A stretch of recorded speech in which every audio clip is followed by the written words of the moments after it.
What's up, everybody? This is MMA Rant. I'm coming to y'all today with another video. But before I get started, first I want to say thanks to all the subscribers. Thanks to everybody that's been listening to my videos. Thanks to everybody that's been leaving comments as well. And also I want to thank the haters, because guess what? Every time you click on my video, it counts as a view for me. So I appreciate it. Keep on keeping on. Now on with the video. This video is about Holm. And I'm going to say a lot of good things about Holm first before I start my rant. Holm, I think she is a wonderful woman. I think she's very nice, very polite, very respectful when she's on interviews, when I see her on TV, even in her fights. She looks like she has a lot of respect for her opponents, except Ronda Rousey when she kicked her in her damn neck. But other than that, I'll even go as far as saying that she's a beautiful woman, you know? A lot of people may think about me like I'm fucking crazy, but I'm going to even go that far to say that.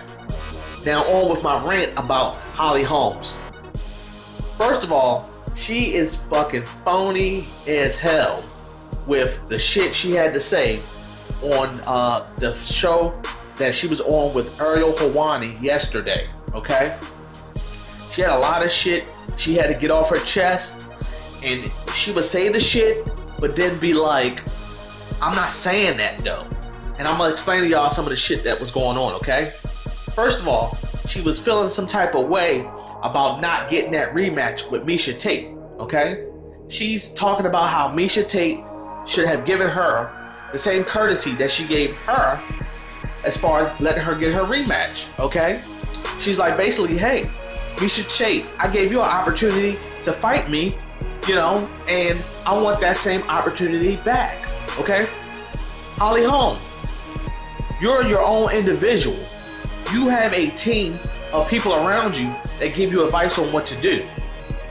The UFC even gave you free consultation when they told your ass not to take that fight with Miesha Tate, but to sit back and wait for Ronda Rousey, okay? Now, that was free on them. They didn't even charge you for that. And that was some of the best advice that anybody could have gave your ass, okay? Now, you sit here and you want to talk about how you're a fighter, you want to always fight, you want to stay active, you know, you want to be the people's champion and do what you got to do for everybody in your team, for yourself, and everything. Again, I respect that, okay? But guess what? You reap what you sow. You gotta lay in the bed that you bought. You gotta lay in the bed that you pee in. You gotta lay in the bed that you make up every day, okay? However you want to look at it, you have to deal with the consequences. For every action, there's a reaction, okay? They told you not to take that fight with Miesha Tate. And what did you expect Miesha Tate to do? Tell you no, she wasn't going to take the fight? Or once you had offered it to her, for her to turn it down because she felt like she wasn't the true #1 contender for the fight, the belt? Hell no. She's going to take that fight. So if you offer it, she's going to take it. You know what you sound like to me? You sound like somebody that says, you know what? I got $1 million in my pocket. And you know what I'm going to do with my $1 million? I'm going to share it with Miesha Tate. I'm going to give her half of it, okay? And you give Miesha Tate half of your $1 million money that you have. Miesha Tate takes it, spends the money, invests the money, become a multi-billionaire with that money you gave her, and now you're flat broke, okay? And then you go to Miesha Tate later and say, hey, Miesha Tate, I have no money, but you're a billionaire now. I gave you half of my $1 million, and since I have no money now, it's only courteous of you to give me some money and help me out now. But instead of Miesha Tate saying, yes, I'll give you some money, Miesha Tate says, no, I'm not going to give you any money. So you can't be mad at somebody for you want them to do something that you did for them. You did that out of your own kindness to give her that title fight, okay? That didn't mean she had to return a courtesy to you. You had people around you that told you you should do it, so you listened to them. And the UFC, your boss, you're the owner of the UFC company, period, told you not to take that fight. They suggested that you not take the fight. and you took the fight anyway, okay? So that's on you. And guess what? Then for you to sit there and talk about how basically you should have gotten that rematch. It's not like Miesha Tate dominated you or really convincingly won that fight. I'm sorry to say this. The difference between you and Miesha Tate was that you were trying to fight the fight not to lose it. And Miesha Tate fought the fight to win the fight, okay? So in other words, all that point fighting you were doing throughout the whole fight, true, you were winning, but guess what? Miesha Tate did not be afraid to pull the trigger and choke your ass out in the 5th round to beat you, okay? That's on you right there. So at the end of the night, guess what, sweetie? Miesha Tate's hand was raised and yours wasn't. You lost the belt for trying to play it safe. And I guarantee you right now, you sit at home every day and you're sitting there saying, damn, I should have pulled the trigger. But guess what, preacher's daughter? You didn't pull the trigger. And guess what? You got the trigger pulled on your ass, and now your ass is laying on the sideline hurt. Well, I don't mean that literally. I'm just saying figuratively with pulling the trigger on a gun. You know, your ass got shot. Okay? So, for you to say that, it doesn't matter. You lost. Okay? And then for her to talk about, she has the nerve to talk about the company man, Conor McGregor, talking about how she felt like her fight with Miesha Tate was more competitive than the main event. And basically she was griping about how could Conor get his rematch, but she didn't get hers. Holly Holmes, you gotta remember, I'm gonna give all of y'all out there that's listening a little bit of history here, okay? Holly Holmes was to fight Ronda Rousey in Australia as a sacrificial lamb. And guess what? She went there and pulled out in a miraculous win, a shocking win. No one seen it coming, and the UFC definitely didn't see it coming, okay? You're not the company woman, and you're something what I call a flip-flop champion. You won the belt, and then you turned around and lost the belt. You did not defend your belt one time. So you're a flip-flop champion. You have no heart, you have no grounds to stand on to call your shots.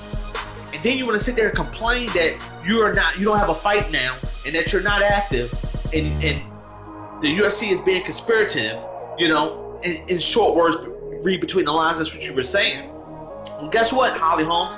You let the biggest opportunity of your life go by you because your head is too big for your damn neck. I don't know why you feel like you have the incentive to call the shots on what you want. Ariel Helwani asked her, hey, we heard that you were offered the Chris Cyborg fight. And she said, yes, I was. But she felt like with her team that she didn't want to take that fight. Damn, Holly Holm, really? You feel like you can call those shots like that where you don't take a fight because you're expecting and you're wanting the rematch with Miesha Tate? You're not getting that rematch, man.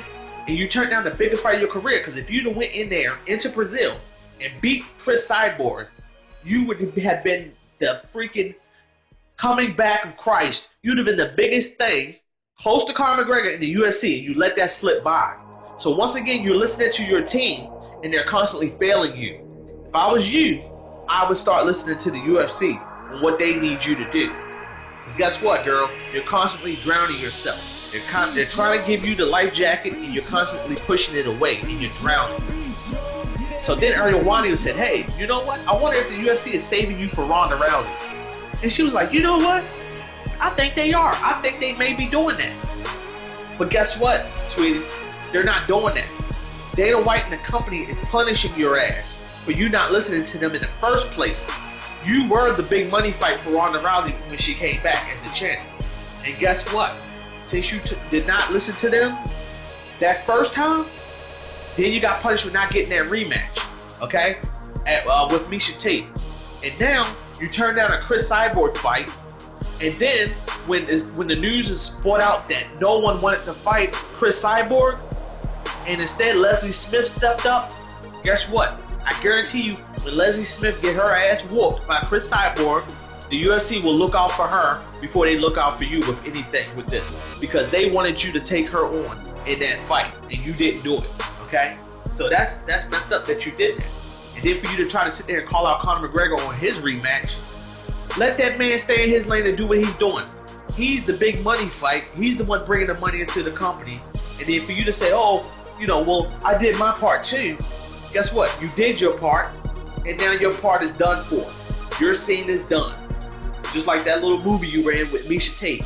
You know, she's going to steal all your thunder, steal all your light, and guess what? Your ass is going to be a thought in the past. You're going to be known for the woman that defeated Ronda Rousey. That's it. So guess what, Holly Holm? You better start listening to the UFC. You better start taking some of these fights. Give up on getting that rematch right now, because it's going to take you a long time. Kat Zingano, Amanda Nunes, they're the next ones in line to be getting this fight, because you know Kat Zingano is going to beat Juliana Pena. Let me know what y'all think in the comments with this fight. Let me know if you feel like Holly Holm should get the rematch. Until next time, subscribe.